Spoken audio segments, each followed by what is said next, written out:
ഇനി രാഹുൽ മാങ്കൂട്ടത്തിന്റെ അടൂരിലെ വീട്ടിലേക്കാണ്. അവിടേക്ക് ഡിവൈഎഫ്ഐ മാർച്ച് നടത്തുകയാണ്.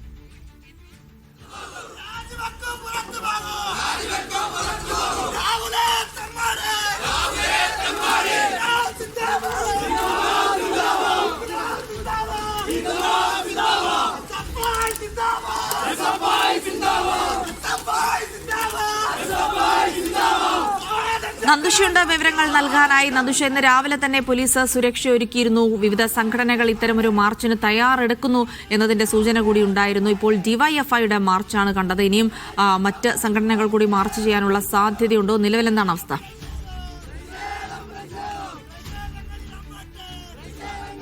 അടൂർ മുണ്ടപ്പള്ളിയിലെ വീട്ടിന് മുന്നിൽ നടക്കുന്നത് ബാരിക്കേഡ് കെട്ടി പോലീസ് തടഞ്ഞു മാർച്ച്. അതിന് മുന്നിലിരുന്ന് പ്രതിഷേധക്കാർ സമരം ചെയ്യുകയാണ്. വലിയ മുദ്രാവാക്യം വിളികളും ഒക്കെയായി സമരം സമാധാനപരമായി മുന്നോട്ട് പോവുകയാണ്. SFI മുൻപ് തന്നെ പറഞ്ഞിരുന്നു, രാഹുൽ ഇല്ലാത്ത വീട്ടിലേക്ക് ഒരു തള്ളിക്കയറ്റമോ അതല്ലെങ്കിൽ പോലീസുമായി ഒന്നും തള്ളുമോ ഉണ്ടാകുന്ന സാഹചര്യത്തിലേക്കൊന്നും സമരത്തെ കൊണ്ടെത്തിക്കില്ല എന്ന് SFI നേതൃത്വം മുൻപ് തന്നെ അറിയിച്ചിരുന്നു. അതേ രീതിയിൽ തന്നെയാണ് ഇപ്പോൾ നിലവിൽ സമരം നടക്കുകയും ചെയ്യുന്നത്. ബാരിക്കേഡ് കെട്ടി രാഹുലിന്റെ വീട്ടിലേക്കുള്ള വഴി പോലീസ് തടഞ്ഞിട്ടുണ്ടെങ്കിലും അതിന് മുന്നിലിരുന്നാണ് ഇപ്പോൾ SFI പ്രവർത്തകർ സമരം ചെയ്യുന്നത്.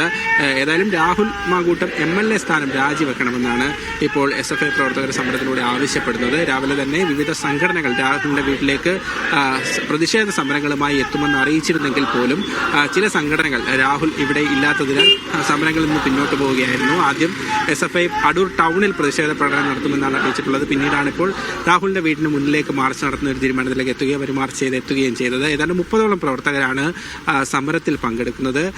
പോലീസ് അവരെ തടഞ്ഞിട്ടുണ്ട്. ഏതായാലും സമരം സമാധാനപരമായി തന്നെ മുന്നോട്ട് പോവുകയാണ്. ജിൽസി, സമരം സമാധാനപരമായി തന്നെ മുന്നോട്ട് പോകുന്നു. അതിനൊപ്പം തന്നെ ഇപ്പോൾ ഡിവൈഎഫ്ഐ ഒക്കെ ഉണ്ട് അവിടെ. അതിനപ്പുറത്ത് മറ്റ് സംഘടനകൾ BJP ഉൾപ്പെടെയുള്ള ആരെങ്കിലും ഇനി മാർച്ച് നടത്താനുള്ള സാധ്യത കൂടിയുണ്ടോ? ഈ സുരക്ഷാ സന്നാഹം അത് ഇങ്ങനെ തന്നെ തുടരുമോ ഇന്ന് മുഴുവൻ? ജിൽസി, ഒരു സുരക്ഷാ മുൻകരുതൽ എന്നോണം പോലീസിന്റെ ബാരിക്കേഡും പോലീസുകാരും അവരുടെ കാവലും ഇന്ന് മുഴുവൻ ഉണ്ടാകാനുള്ള ഒരു സാധ്യതയാണുള്ളത്. ഇന്ന് മാത്രമല്ല, വരും ദിവസങ്ങളിൽ രാഹുലിന്റെ വിഷയത്തിൽ ഇനി പുതിയൊരു പുരോഗതി ഉണ്ടാകുന്നിടം വരെ ഈ വീടിന് മുന്നിൽ ഇതേ കാവൽ ഈ രീതിയിൽ തുടരാൻ തന്നെയാണ് പോലീസിന്റെ നീക്കം. ഇന്ന് മറ്റേതെങ്കിലും സംഘടനകൾ ഇവിടേക്ക് പ്രതിഷേധവുമായി എത്തുന്ന കാര്യം ഔദ്യോഗികമായി അറിയിച്ചിട്ടില്ല. SFI മാത്രമാണ് നിലവിൽ പ്രതിഷേധവുമായി എത്തിയിട്ടുള്ളത്. എങ്കിൽ പോലും പോലീസ് കാവൽ തുടരാൻ തന്നെയാണ് സേനയുടെ തീരുമാനം.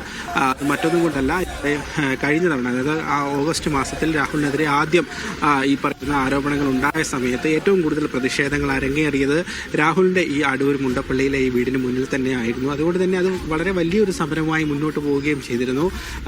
പോലീസുമായി ഉന്തും തള്ളും അതോടൊപ്പം ഒരുപാട് സ്ട്രഗിളൊക്കെ ഉണ്ടായ ഒരു സമരമായി മുന്നോട്ട് പോയിരുന്നു. എന്നാൽ ഇപ്പോൾ നിലവിൽ അത്തരമൊരു സാഹചര്യമില്ല. രാഹുൽ ഈ വീട്ടിലേക്ക് എത്തിയിട്ടില്ല. ഒരു 2 ആഴ്ചക്കിടയിൽ ഇതുവരെ രാഹുൽ പാലക്കാട് വിട്ട് ഈ വീട്ടിലേക്ക് എത്തിയിട്ടില്ല എന്നാണ് പരിസരവാസികളും അതോടൊപ്പം ബന്ധുക്കളും തന്നെ പറയുന്നത്. ആ ഒരു സാഹചര്യത്തിൽ ഈ വീട്ടിലേക്ക് രാഹുലിന്റെ അമ്മയും സഹോദരിയും മാത്രമാണ് നിലവിൽ ഇപ്പോൾ ഈ വീട്ടിലുള്ളത്. അതുകൊണ്ട് തന്നെ ഇങ്ങോട്ടേക്ക് സമരം ചെയ്യുന്നതിൽ കാര്യമില്ല എന്ന് തിരിച്ചറിഞ്ഞതിനാലാവും ചില സംഘടനകൾ ഇപ്പോൾ ഇവിടേക്കുള്ള മാർച്ച് ഒഴിവാക്കിയിട്ടുണ്ട്. നിലവിൽ SFI മാത്രമാണ് സമരവുമായി എത്തിയിട്ടുള്ളത്. SFI മാത്രമാണ് സമരം ചെയ്യുന്നതെങ്കിൽ പോലും പോലീസ് കാവൽ തുടരാനും പോലീസിന്റെ ഈ സുരക്ഷ തുടരാനും തന്നെയാണ് നീക്കം. ജിൽസി, രാഹുൽ മാങ്കൂട്ടത്തിന്റെ വീട്ടിലേക്കാണ് ഇപ്പോൾ SFI മാർച്ചുമായി എത്തിയിരിക്കുന്നത്. മാർച്ചിൽ 30ഓളം വരുന്ന പ്രവർത്തകർ വീടിന് മുന്നിൽ നിന്ന് മുദ്രാവാക്യം മുഴക്കി തിരിച്ചു പോവുകയാണ് ഉണ്ടായതെന്നാണ് മനസ്സിലാക്കുന്നത്. രാഹുലിന്റെ അമ്മയും സഹോദരിയും മാത്രമാണ് നിലവിൽ വീട്ടിലുള്ളത്. രാഹുൽ മാങ്കൂട്ടത്തിൽ വീട്ടിലേക്ക് എത്തിയിട്ടില്ലാത്ത സാഹചര്യത്തിൽ കൂടുതൽ സംഘടനകൾ മാർച്ചുമായി പ്രതിഷേധവുമായി എത്തുമോ എന്നുള്ള കാര്യത്തിലും വ്യക്തതയില്ല. എന്നാലും പോലീസ് കനത്ത സുരക്ഷ ഒരുക്കിയിട്ടുണ്ട്. ഇന്ന് മുഴുവൻ അത് അങ്ങനെ തന്നെ തുടരും എന്നുള്ള വിവരങ്ങൾ കൂടിയാണ് നന്ദുഷ നൽകുന്നത്.